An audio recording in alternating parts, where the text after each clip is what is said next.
Hi, welcome to CG Dive and the Bridging the Gap series. In the next couple of videos, I'll show you the full basic workflow that you can follow if you want to export a custom character to Unreal and use it as a playable character. So we'll start with an unrigged character, we'll rig it, then make sure that the rig is game ready, we'll create some basic animations, then we'll export the character and the animations, and finally we'll set it up as a playable character in Unreal Engine 4. Just a reminder that Bridging the Gap is one of the main topics on CG Dive for 2021, and I expect the information presented here to stay relevant at least in the next couple of years. It is all about creating a solid character pipeline between Blender and game engines. We started with a series of core knowledge videos where I covered common misunderstandings when transitioning between Blender and game engines. We also covered what a game rig is, how it is different from the usual Blender rigs, and how you can create a game-ready rig inside Blender. That is really one of the core problems that many people struggle with, so make sure you watch the game-ready rigs video first. Links will be in the video description. So let's start here, and the first thing that we need to address is the scene setup. And for the scene setup, we'll do nothing. We'll just use default Blender settings. And some of you may be thinking, then why are you even mentioning that? And that is because Blender and Unreal have been plagued by a very annoying problem in their world unit settings. If we go to the world tab here and expand units, these are the default settings in Blender. Unit system is set to metric and unit scale is set to 1. And so internally, one Blender unit equals 1 meter. One unit in Unreal Engine, however, is equal to 1 centimeter. And that was creating a lot of problems in the past. And many people were solving that by setting the unit scale here to 0.01. And that solved a lot of the problems. However, this discrepancy between the unit size and the problems that it created has been solved. And so we can keep unit scale to the default setting of 1. And that is a really good thing because changing the unit scale can create different issues inside Blender. I'm going to talk more about this unit scale issue and how it was solved when we talk about exporting to Unreal. For now, just keep in mind that there is no problem in keeping the default unit settings. In fact, you should keep the default unit settings. And if you meet somebody who still says that unit scale needs to be tweaked, then let them know that this problem has been solved so that they don't have to struggle with this. Okay, great. Now we can actually start. And to start, we're going to need a 3D model, a character model. Of course, we can model one ourselves, but I want to avoid that. First of all, I want to keep this video general enough so that if you have an existing character, which is quite likely, you can still use this video as a guide. And I want to keep this video focused on some of the more complicated problems like creating a game-ready rig and exporting it correctly. So personally, I'm going to use a character from the Mixamo library. When Mixamo gets mentioned, people usually think of animations. Mixamo offers a large library of motion captured animations, and those can be very useful. However, using these animations is a completely different topic. It may involve retargeting and so on, and I'm probably going to make a separate video about that in the future. In this video, we are just going to use one of the Mixamo 3D characters to give us something to work with that is also nice to look at, and it's complex enough to create something close to a real-world character scenario. Anyway, let's go to the Mixamo website. Mixamo is free, but if you don't have an Adobe account, you will have to sign up for it using the sign up button. I already have an account and I'm just going to log in. Once I log in, I'll be presented with the Mixamo animations. And now I want to choose a character. So I'm going to click on the characters tab. And I'm going to go with the racer model. So if you want to follow along with me, just choose this character, or you can choose any of the other ones, but ideally choose some of the humanoid ones that are not too complex. For example, if you choose this one, it has some cloth over the legs and over the shoulder. I'm trying to keep the complexity of this project reasonable, so if you choose one of these more complex characters and you have trouble rigging it, then I may not be able to help you. Rigging cloth is also something that I want to cover on this channel in the future. So I'm going to choose the eraser, then choose download, and download it in the T-pose. A quick word about the Mixamo license. Mixamo is free and you can use these characters and animations for almost any purpose, including commercial use, but you cannot give away or resell the models and animations themselves. So the models can be used in a game, for example, even a commercial game, but I cannot place this model on my Gumroad and sell it or give it away to you. You have to come specifically to the Mixamo website and download it yourself. Okay, the Mixamo character will be downloaded to your hard drive as an FBX file. I'm just going to place this file in my work folder and then I'm going to import it into Blender by going to File, Import FBX, and then I'll navigate to my folder and import the FBX with the default settings. And here we have the character. And right away, I'm going to save this file to my work folder. I'm just going to call it Racer. Now, this character has an armature, which I'm not going to use directly, but I'm going to leave it here for a little while I prepare this model for rigging and so on. First of all, the default pose is not too bad. The only thing I don't really like is how the feet are pointing a little bit to the side. So I'm going to go to pose mode and enable X-ray, and I'm going to select this foot bone and rotate it very slightly on the Z axis, and same on the other side. And that's it. Other than that, this pose will be perfect for what I need. Some people prefer the arms to be in A pose, but that can be up for debate. T pose will do nicely for our project, so I'm going to leave it like this. Okay, I'm going to delete this armature very soon, but before I do, I want to indicate where the points of articulations are placed. They already exist, so I may as well use them to save some time. By points of articulation, I mean positions like the position of the shoulder, elbow, neck, and so on.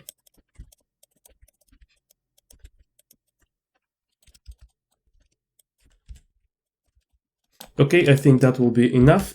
And now I want to delete the armature. If I just delete it, the scale and orientation of this model will change. Let's undo and open the end panel item. And this is because the armature itself has some unapplied rotation and scale. What we can do here is first select the character, press Alt-P and choose Clear and Keep Transformation. That will unparent the character from the armature and it will keep its size and orientation, but it will also give it these unapplied rotation and scale. So now I'm going to press Ctrl A and choose All Transforms. Now I can safely remove this armature.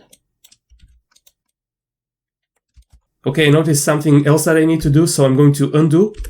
First of all, in pose mode, this armature already had some keyframes, so the rotation of the feet was not saved. So I need to rotate the feet again and select them and record a rotation keyframe. And then if I simply remove this armature modifier, the character will jump to another default position. So instead of removing it, I'm going to apply it. Now it is okay to delete this armature. I'm just going to check the delta transforms really quickly and they seem fine. This is another area that you should check when you use imported or downloaded models.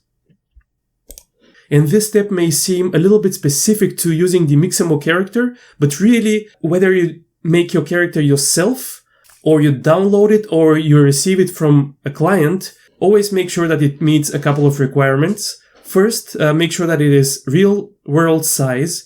In my case, this human is 1.8 meters. That looks fine. Also, when I switch to front orthographic view, I can see that my character is facing front and all of its location, rotation, and scale are applied. Always check these things regardless of how the character got into your scene. This character has existing vertex groups, which we don't need. I'm going to create a new armature and new vertex groups for this character. So I'm just going to click this arrow here and delete all groups. Something else about this character is that it came with some textures. the textures were packed into the FBX file, and when we imported them, they are now packed into the blend file. Blender has this feature of packing image files into the blend file. If we go to the shading tab and zoom into the textures, you'll see this icon here, and that means that the texture is packed into the blend file. To unpack them, we can go to File, External Data, Unpack all into files, and I'm going to choose Write Files to Current Directory. It is important that the blend file is saved before you do this, otherwise Blender doesn't know what the current directory is. After that, you'll see that this icon changed. It means that the files are no longer packed into the file. And if I go to my work directory, a new folder called Textures will have appeared. And here I have all of the textures for this character.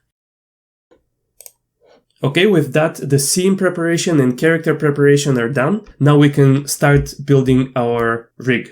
And as I usually do, I'm going to be using Rigify. If you prefer to make your own rigs or use something else like AutoRig Pro, that's fine, of course. However, there will be subtle differences in the way you extract the game rig, which is the next step. But I covered the extraction of the game rig from many different angles in the core videos, so please watch those if you need more information. I'm going to start by creating my meta rig, and I'm just going to use the basic human meta rig, because this is the basic workflow and I want to keep the complexity reasonable. I'm going to enable in front for the new armature, and it's a little bit too big for my character, so I'm just going to scale it down in object mode. And as you should know, you should never have unapplied scale, so right away I'm going to apply the scale by pressing Ctrl A and scale. Okay, next I'm going to start adjusting the positions of the bones. I'll go to edit mode, and actually here I have some bones that I don't need. These pelvis bones and the breast bones I won't need because this is a game character and I'm trying to make it as light as possible. So I'm going to delete these bones. And then I'm going to start positioning my bones. First I'm going to activate X mirror, which is also under Tool, X-axis mirror. And now because I already indicated where my bones should go, I'll have an easier time. If you're doing this for another character, you'll have to consider where the actual bones should be anatomically and position them accordingly. Now for the knee, I always want a little bit of an angle. That helps Rigify figure out how to bend this knee.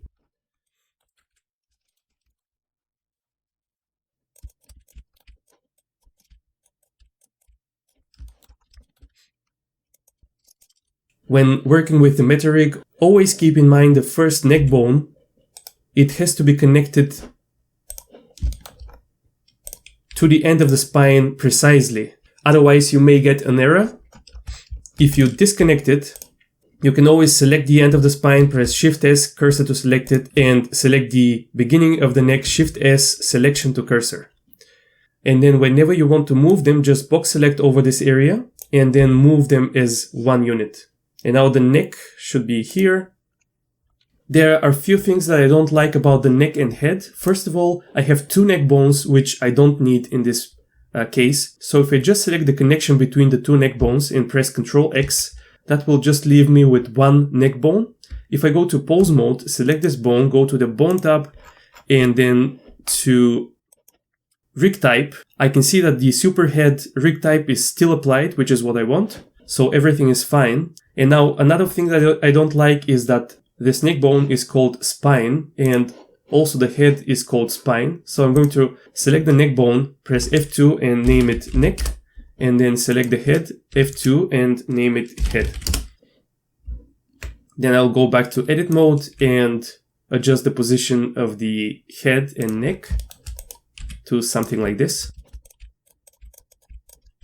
And finally, I'm going to position the arms.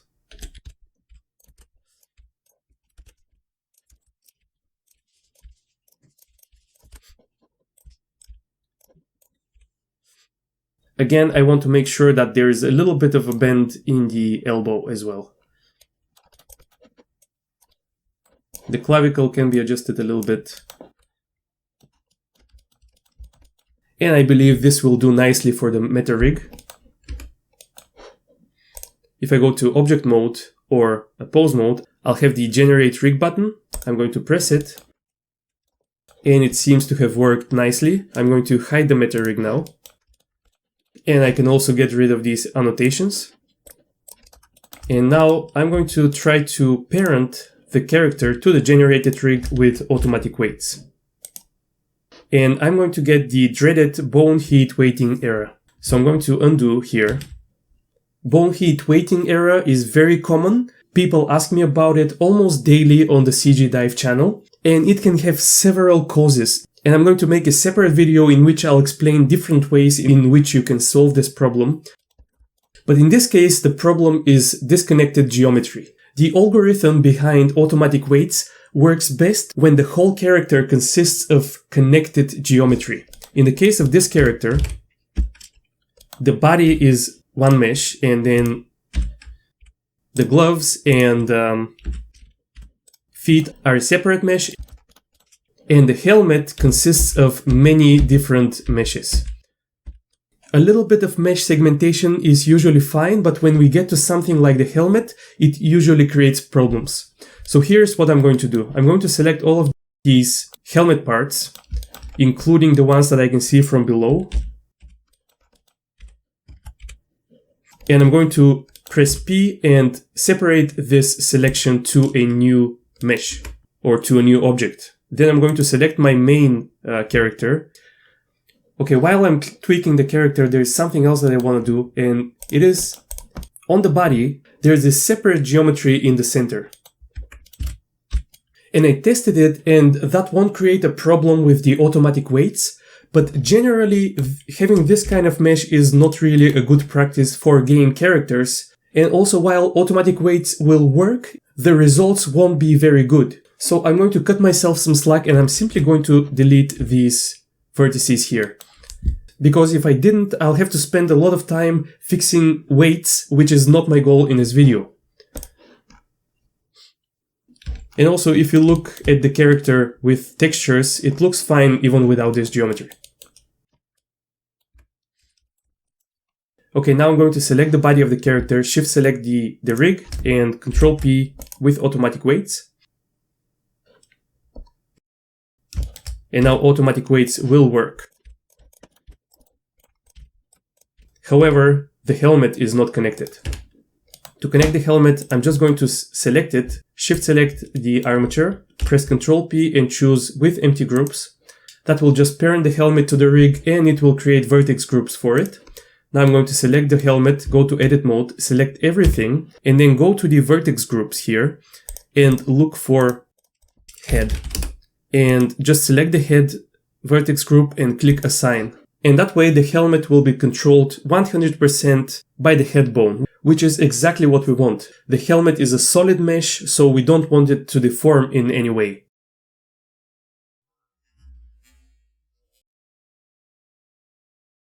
Now if I move the head, you'll see that the helmet moves with it. And now I'll simply select the helmet, shift select the body, and press Ctrl J and join them into one mesh.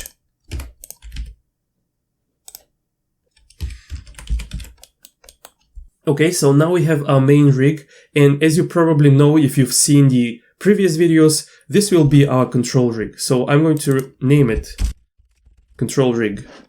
The next step is creating the game rig. I've already explained this in the core videos, so I'm going to go a little bit faster here.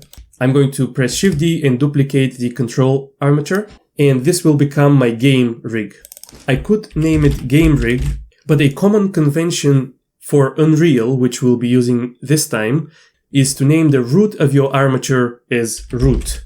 When exporting to Unreal, the actual pivot point of the armature object becomes the root of the armature, and the object name becomes the name of the root bone. I'm going to explain this in more detail in the export video. For Rigify rigs, I want to expand the data of the duplicated rig, right-click on Animation, and choose Clear Animation Data.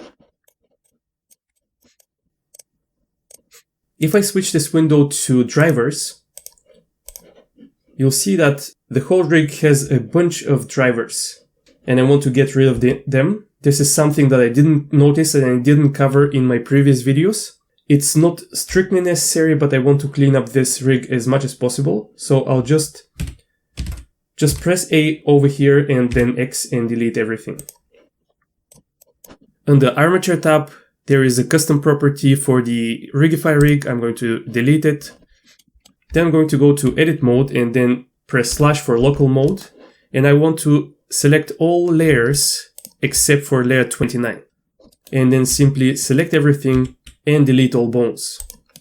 There are these 4 bones that weren't deleted. Those are special bones. I explained that in the previous video. I need to make them selectable, select them and delete them. And now I'm just left with the deformation bones, which I need for my game armature. I'm going to go to pose mode and all of these bones have constraints. I'm going to select all of them, press Ctrl, Alt and C, and that will clear all constraints. Also under item, if I activate one bone, you'll see that these location, rotation and scale are locked. I want to unlock them, so I'm going to press A to select all other bones. And then while holding Alt, I'm going to unlock all of these transform values. Okay, next I want to fix the hierarchy of this rig, and that won't be difficult to do. The arms are already okay. I just need to parent the arm to the clavicle with keep offset, clavicle to the end of the spine, and leg to the beginning of the spine. And I should have activated X-axis mirror. But anyway, now I'm going to do the same for the other side.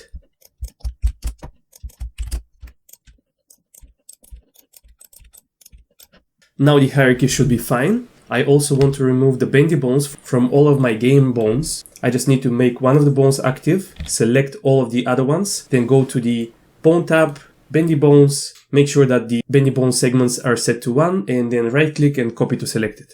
I'm going to want to set up this game armature so that it supports squash and stretch through the offset technique.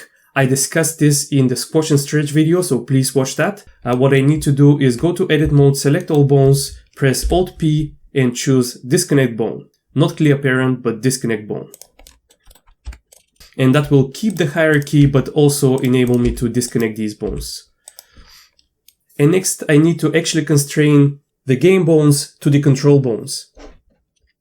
I'm going to use my script again, and I actually improved my script so that it's more automatic, or I should say my friends improved this script. Huge thanks to Mario Musov and Wayne Dixon. They both sent me improved version of the script. So now all I need to do is copy my script and paste it. You can type the same script lines if you want. I just need to change the name of the rig in this line to the actual name of the control rig, which is control rig. And now if I select all bones and run the script, all of them will be constrained with copy location and copy rotation to the respective bones in the control rig. If any of this doesn't make sense, please watch the core videos.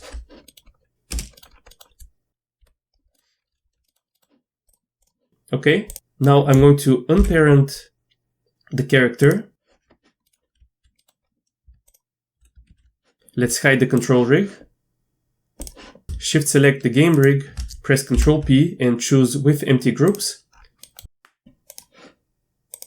Now my character is parented to the game rig, which is controlled by the control rig. And so the control rig moves everything with it. That's all for this part. With this, our scene and our character are ready for animation and then for export. In the next video, I'll show you how to prepare some custom animations for this character.